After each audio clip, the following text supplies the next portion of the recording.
What up guys, Karthus, and we are back with another one. Now today I want to go over some early game skills, or early game build if you want. This is for the Sentinel, and as you can see I have gone into the Void Knight path, but some of these are still very strong Sentinel skills, and this is what I've been using as far as my playthrough going through the game right now. This is no way an in-game build. I'm not doing in-game, this is all just early game stuff, so these are some of the skills that you might want to build around. Now I am thoroughly enjoying Last Epoch. I just now started playing this. I'm very late to the game, but I've spent a lot of time playing other games like this, like Diablo and Path of Exile, so I am thoroughly enjoying this. I'm having a blast. I have yet to die in this game. I'm assuming it's going to get much harder in the end game, but maybe it's just because I chose the Paladin or the Sentinel, but it's very strong. I've seen other people do the Hammerton, but that looked very boring, so I just want to go over some skills that I think are fun. Let's go ahead and get into it, guys.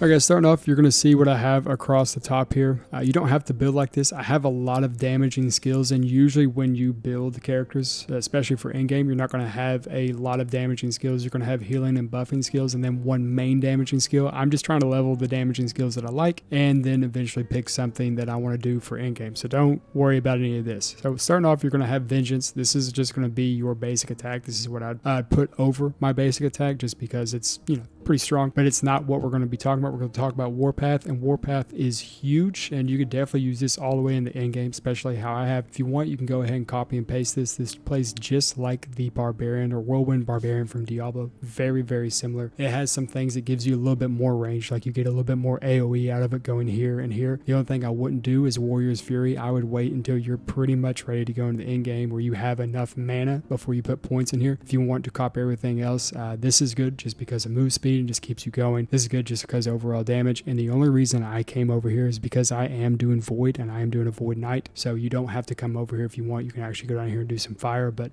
the way that I have it set up I really like right now. You can even go into block if you want, but I feel like it's worthless for how I play. It could be good for you, but eventually I probably come down the Cyclone of War just because it helps you with certain abilities or weapons that you're choosing, and everything else is kind of up to you. I put points in here just to negate the points that I'm taking out of here, so just take a good look at this and run it if you want, but this is definitely something you can build around, and you could just use this all the way towards the end. The only thing that it may be lacking on is a little bit of boss damage, but you will keep consistent pressure and damage on the boss. It's just not going to be like big chunky damage on the boss, but this is nothing to sleep on. This is going to be a really good speed farming build if you just use Warpath only. Second off, you're going to come across Hammer Throw and Lunge. Now, I love Lunge. Hammer Throw is really good. I'm just going to briefly say that you might want to go this path when you come into Hammer Throw that just allows the hammers to kind of revolve around you, and just it's very easy. You could literally just walk through and just have hammers constantly hanging around you. You can also mix that with Warpath so you can spin and have hammers. The only problem is if running both these at the same time will destroy your mana bar, so be wary of that. I want to talk about Lunge. Lunge is something that I've been holding on my bar for a while, and I absolutely love it. It is very good just because I like a lot of movement. I like to dash in and out and move to enemy targets or other mobs as fast as I can. The way I have this set up, I would not copy and paste because I'm probably going to change this again. I was playing with my brother, so I was using this. Definitely going to get rid of that point. I also was just trying to test out Frailty and see how good it is. I'm probably going to get rid of this point too.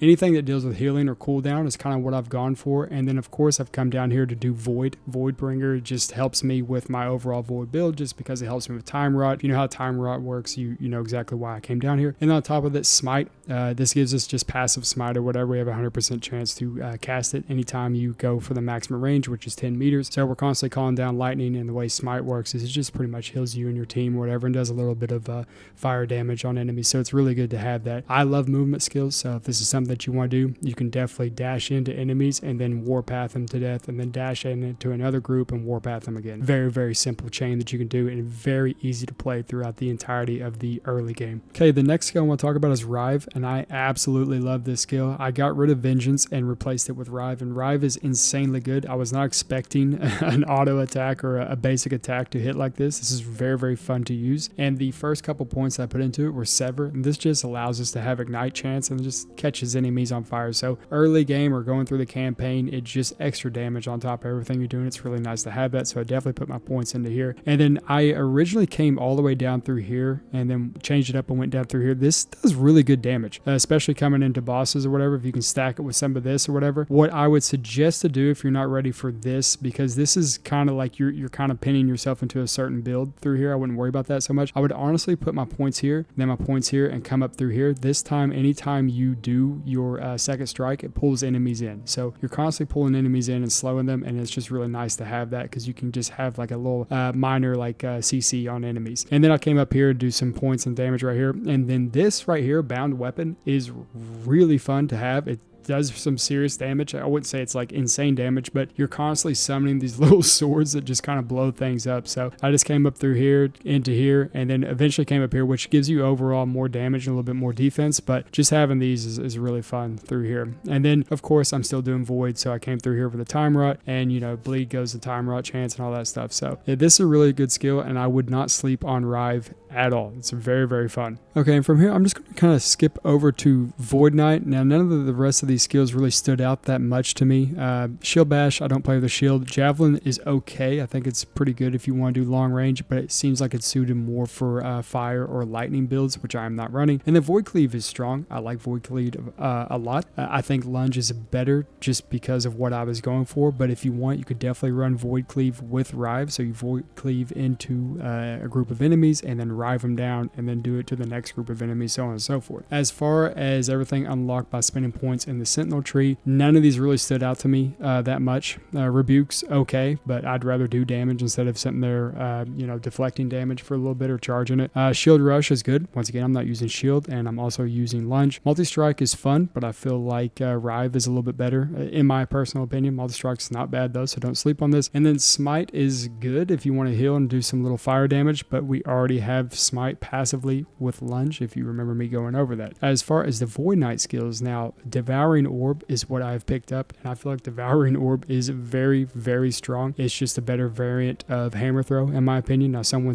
may say Hammer Throw is better, and that's completely fine. We're playing however we play. Now with Devouring Orb, I have it set up to whenever I walk around, it just auto casts these and they constantly spawn around me. But you need to be wary of this early because it will eat your mana bar quite a bit. So if you come down this path first, you need to go ahead and put as many points as you can into this, and then as many points as you can into this, because it will destroy your mana bar. It's not heavy on your mana bar, but it is enough for you to be like, damn, I can't do anything else because I want a Warpath or do a Lunge, but I'm out of mana. So you need to be wary of that. But this is how I have it built. Now keep in mind, I am doing Void Knight. I have it built for a very specific way, and I actually like the way it plays. Let me just go ahead and show you what I'm talking about. As soon as you move with this, it just starts casting these little bad boys, and it casts multiple. The more that's going on, the more that it will cast. I've had up to 5 or 6 around me at any time. They don't last too long, but they do solid damage, and I have it set up to where they're slowing enemies as well, so I do more damage to slow targets, and it puts time rot and all that good stuff on them. Not to mention that they trigger off and leave little orbs behind, and those little orbs will shoot electricity and stuff at enemies. So this is actually really good. The last little skill that I want to go over is Erasing Strike, which is what you unlock as soon as you pick whatever you pick. For Void Knight, it is Erasing Strike, and it plays just like Hoda and or Hammer the Ancients from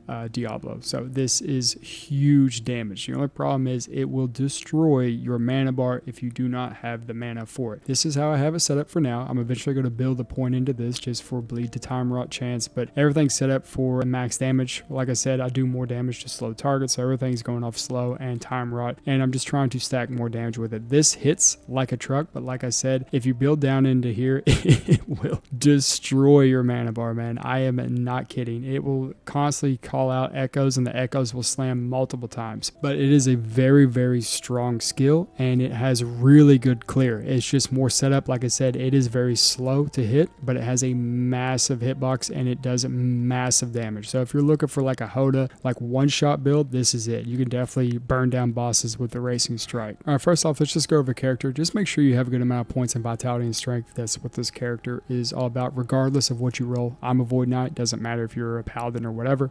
Strength and vitality is where it's at for this type of character. At least it seems like that for me. My health and everything is, okay. For campaigns, not that big of a deal. Movement speed, I would say have at least 20% movement speed. It's going to help you out a lot. Mana, I would have at least 100 points, 150 points of mana, because that's going to help you out a lot depending on what you choose to play with. As far as my resistances, as long as they're 30% or higher, I'm golden on that, and you should be around the same.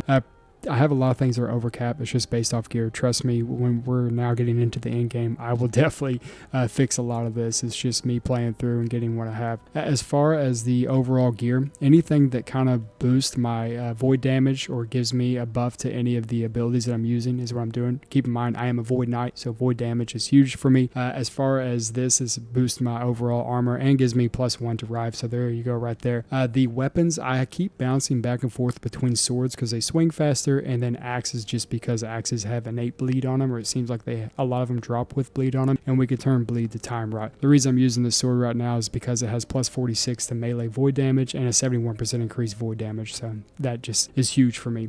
Both rings, I'm just using them just because they have strength on them. I definitely want to have as much strength as possible. I'm going to switch these out. This I've had drop multiple times. It must be a very common unique, but the only reason I'm holding on to this is just because it has 62% chance to slow on hit, and we do more damage to enemies that are slowed. So I will definitely be changing this out in the future. Do not worry about this. Everything else is just based off mana and strength, as you can see. And then this, I've been holding on to this for a little bit just because it has 50% increased void damage, and I have a lot of mana on this as well, so this helps out a bit. Everything else is just kind of what I've picked up along the way. This has increased void damage, which is nice. This has, more strength, and Devouring Orbs is something I had for a while. This is a chest piece that I rocked for a very long time. 8 strength, 8 increased mana, health and everything like that. So that's kind of what you're going for with most of the stuff early game. And then this I held on to for a very long time just because it does some serious reflect damage. I like a little Thorns build. This helped out a lot. It's very tanky, but there's better pieces out there. Like I said previously, I like axes just because they usually have a chance to bleed on a melee hit, and that allows us to get our time rot going, which allows us to do more